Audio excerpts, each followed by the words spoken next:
विद्युत स्थैतिकी से। चैप्टर का नाम है विद्युत क्षेत्र और तीव्रता। तो इसके लेते हैं पहला क्वेश्चन। पहला क्वेश्चन है मेरा, विद्युत आवेश का बीमा क्या है। तो विद्युत आवेश का जो बीमा है वह निकालेंगे। ऑप्शन आपको दिए हुए हैं, आप देखते हैं पहले बना करके कि विद्युत आवेश का बीमा है क्या, फिर हम लोग अपने ऑप्शन पे बात करेंगे। तो विद्युत आवेश का फॉर्मूला होता है आवेश बराबर विद्युत धारा प्राबल्य गुना समय। आवेश बराबर विद्युत धारा प्राबल्य गुना समय। आवेश का सूचक Q is equal to I into T. I into T. इसके बाद देखते हैं Q का जो बीमा होगा उसके लिए हमको I का बीमा चाहिए और T का बीमा चाहिए। I का बीमा वो A और समय का बीमा T होता है। तो समय का बीमा अर्थात Q बराबर AT। Q बराबर AT, या फिर आप बहुत सारे बुक्स में ऑप्शन में A के स्थान पर I का भी उपयोग किया जाता है। तो इसका ऑप्शन Q बराबर AT या IT। तो आप ऑप्शन मिला सकते हैं। आप यहाँ पर देखते हैं तो ये ऑप्शन नंबर जो है आपको A राइट आंसर है। तो इसका आंसर हो जाएगा ये मेरा फर्स्ट। नेक्स्ट क्वेश्चन है, विद्युत आवेश का क्वांटम ईएसयू मात्रक होता है। तो विद्युत आवेश का क्वांटम ईएसयू मात्रक क्या होता है। तो विद्युत आवेश का क्वांटम मात्रक होता है आपको इलेक्ट्रॉनिक चार्ज, है ना। एलिमेंट्री चार्ज, इलेक्ट्रॉनिक चार्ज, और एक इलेक्ट्रॉनिक चार्ज बराबर होता है एक इलेक्ट्रॉनिक चार्ज का सूचक होता है E, और एक इलेक्ट्रॉनिक चार्ज इक्वल टू होता है 1.6 इंटू 10⁻⁻19 कूलम। और लेकिन हमको कूलम में अगर ऑप्शन देता तो हम लोग ये आ जाता, लेकिन ये कूलम में ऑप्शन नहीं देकर के हमें जो है ऑप्शन दिया हुआ है ESU में। तो ESU मतलब इलेक्ट्रोस्टैटिक में, तो आप इसको कन्वर्ट कर सकते हैं। देखिए कैसे आता है, एक कूलम इक्वल टू अप्रॉक्स 2.99 होता है, लेकिन हम लोग 3 के करीब में जा रहे हैं क्योंकि हमको टाइम का भी ध्यान रखना है कि टाइम कम से कम टाइम में सॉल्व कर ले। तो इसके लिए आपको जो है एक कूलम इक्वल टू होता है 3 इंटू 10⁻⁹ ESU। अब 3 इंटू 10⁻⁹ ESU होता है। तो अब इसके बाद क्या कर सकते हैं, 1 quantum electronic charge, that is 1 electronic charge is equal to 1.6 into 10⁻⁻19, और वो एक कूलम के स्थान पर आप डाल दीजिए 3 इंटू 10⁻⁹ ESU। और अगर आप कैलकुलेट करेंगे तो यह अप्रॉक्स 4.8 इंटू 10⁻⁻10 ESU। तो इसका राइट ऑप्शन हो जाएगा आपको 1.78, जो कि 4.78 जो कि 4.8 के करीब है। तो इसका राइट आंसर हो जाएगा ए, 4.78 10⁻⁻10 ESU।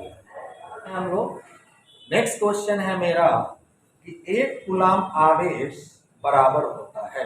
तो एक कूलम आवेश आप देख रहे हैं ऑप्शन में ESU में दिया है, तो अभी मैंने जस्ट आपको बताया। या फिर एक कूलम इज इक्वल टू होता है 2.99 into 10⁻⁹ ESU, that is 1 approximately जो है यह हो जाएगा 3 इंटू 10⁻⁹ ESU।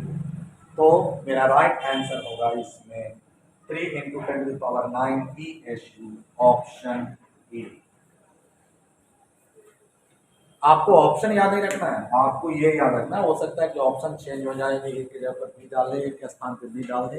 तो आपको ध्यान रखना है ऑप्शन। बच्चे क्या करते हैं और ABCD याद करते हैं, ABCD से तो कुछ होना है नहीं। तो आप थोड़ी छोटी बातों को अगर ध्यान से रखेंगे और प्रैक्टिस करेंगे, आपको ये बहुत क्वेश्चन आसान है। और ये केवल ISC 12th एग्जाम में ही नहीं, आगे के बहुत सारे कॉम्पिटिशन में भी पूछे जाएंगे। तो आप इसको अच्छे से याद करें, प्रैक्टिस करें।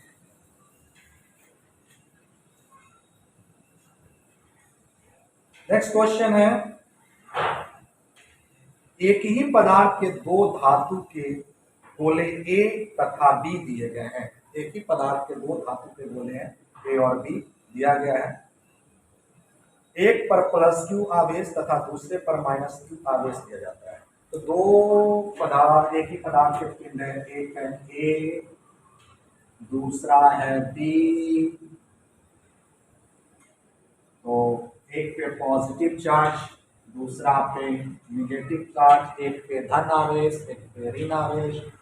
तो आपको पता है, आप जानते हैं किसी पिंड को धन आवेशित करने पर उसका द्रव्यमान जो घटता है तो उसमें से इलेक्ट्रॉन का त्याग होता है। तो ए का जो द्रव्यमान क्या हो जाएगा, ए का द्रव्यमान, ए का द्रव्यमान घटेगा और इस पे इलेक्ट्रॉन गेन करेगा, इसमें इलेक्ट्रॉन जमा होगा, या इलेक्ट्रॉन अवशोषित करेगा, या इलेक्ट्रॉन ग्रहण करेगा, या ऋण आवेशित हो जाएगा। तो बी का द्रव्यमान बढ़ेगा, बी का द्रव्यमान बढ़ेगा। अब आते हैं हम अपने ऑप्शन की तरफ। तो लिखा है ए का द्रव्यमान बढ़ जाएगा जो कि गलत है, बी का द्रव्यमान बढ़ जाएगा जो कि सही है, सी का द्रव्यमान कोई प्रभाव नहीं पड़ेगा, ये भी ऑप्शन गलत है, डी में से कोई नहीं। तो जो आप देख सकते हैं कि जो मैंने लॉजिक बताया, जो मैंने मेरे जो ऑप्शन, जो मैंने इसका आंसर बोला उसके अनुसार मेरा ऑप्शन बी फिट बैठता है।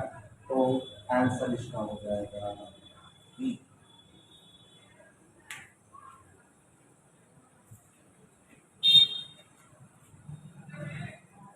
नेक्स्ट क्वेश्चन पर आते हैं। एक पिंड पर आवेश लिखा जा सकता है Q is equal to M E. एक पिंड पर आवेश से वो लिख सकते हैं Q बराबर एम ई। एम जो है आपको दिया हुआ है, ई का वैल्यू दिया हुआ है, एम जो है वह दिया हुआ है, एम इलेक्ट्रॉनिक है, सॉरी ई जो है इलेक्ट्रॉनिक चार्ज है और वह दिया हुआ है 1.6 इंटू 10 टू द पावर -9। ठीक है। तो आवेश किसी भी पिंड पर जो होता है वह पैकेट्स के रूप में, क्वांटम के रूप में होता है। तो एक पैकेट है, तो एक पिंड का जो आवेश होगा वह एक पैकेट देगा या एक पैकेट लेगा, लेगा तो लेगा तो माइनस चार्ज हो जाएगा, यानी कि या तो उस पर एन का मान 0 होगा, है ना, या फिर एन का मान +1 ही हो सकता है, +1 हो जाएगा, या -1, है ना, या फिर +2 -2। यानी कि जब भी होगा तो ई का वैल्यू इंटीजर होगा, पूरा अंक का गुणज होगा ई का, यानी 1 2 3 4 -1 -2 चिन्ह के साथ चले तो कभी फ्रैक्शन नहीं होगा। तो इसलिए इसका ऑप्शन जो हो जाएगा वह आज आपको हो जाएगा, देगा तो मैंने चार्ज अगर प्लस में होगा, चार्ज पॉजिटिव होगा तो प्लस का इस्तेमाल कर लेंगे, नेगेटिव होगा तो माइनस का इस्तेमाल कर लेंगे। तो इसलिए आपका इसका ऑप्शन जो हो जाएगा ए और बी, सॉरी ए, इसमें जो ऑप्शन जो है वह राइट ऑप्शन जो है बी, राइट ऑप्शन।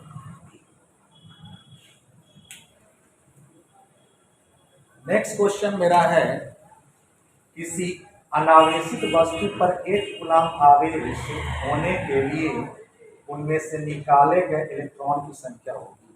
यानी किसी पिंड पर अगर एक कूलम्ब का आवेश देना है तो उसमें से जो इलेक्ट्रॉन लेना होगा या फिर देना होगा वह जो है वह आपको फॉर्मूला से निकालते हैं हम लोग को एक कूलम्ब का आवेश चाहिए और इलेक्ट्रॉन आवेश जो पैकेट में होता है, एक पैकेट मिलता है हमको 1.6 into 10 to the power -19 coulomb का।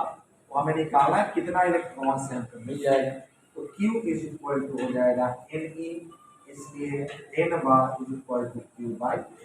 Q का वैल्यू पुट करेंगे 1 कूलम्ब और यह हो जाएगा 1.6 इंटू 10 टू द पावर -19। अब आप कूलम्ब से कूलम्ब को मल्टीप्लाई कर दें, इसमें एक में 1.6 से भाग करेंगे तो यहाँ आ जाएगा आपको N is equal to 1625 × 10 to the power -19। एक दशमलव बढ़ाएंगे तो पावर घट जाएगा 6.25 × 10 टू द पावर 18। यानी कि अगर हमें एक कूलम्ब का आवेश किसी भी पिंड पर चाहिए तो हमें उसमें जो इलेक्ट्रॉन की संख्या जो देनी होगी या फिर निकालनी होगी वह हो जाएगा 6.25 इंटू 10 टू द पावर 18।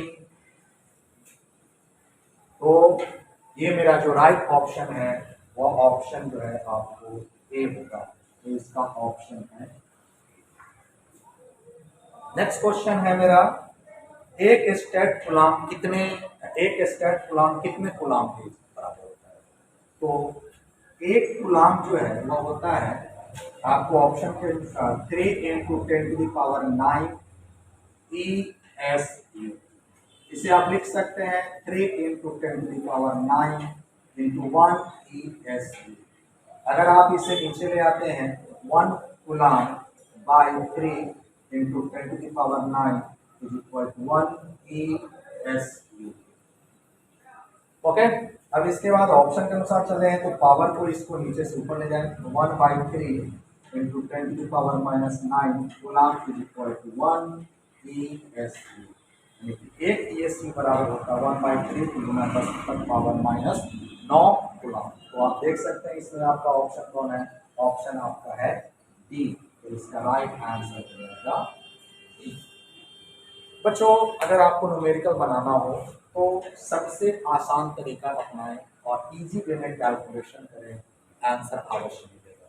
बच्चे हमेशा शॉर्टकट के चक्कर में रहते हैं। शॉर्टकट तभी आप बना सकते हैं जब आपको पहले से कुछ आ रहा है। अगर आपको नहीं आ पा रहा है तो फिर आप शुरुआत से करें, बेसिक से करें। बहुत आसान है न्यूमेरिकल बनाना, लेकिन आप प्रैक्टिस करेंगे तो ही बन पाएगा। अगर प्रैक्टिस नहीं करेंगे तो फिर समस्याएं हो जाएंगी कैलकुलेशन में, फिर आपको आंसर नहीं मिलेगा तो फिर आप छोड़ देंगे। छोड़ना किसी समस्या का समाधान नहीं होता है। इसलिए आप जो है बनाएं, एक बार बनाएं, 2 बार बनाएं, बार बार बनाएं। एक ही क्वेश्चन को 10 बार बनाएं, 10 क्वेश्चन को एक बार नहीं बनाएं। एक ही क्वेश्चन 10 बार बनाएं, क्योंकि 10 बार में 10 चीज़ों को सीखोगे।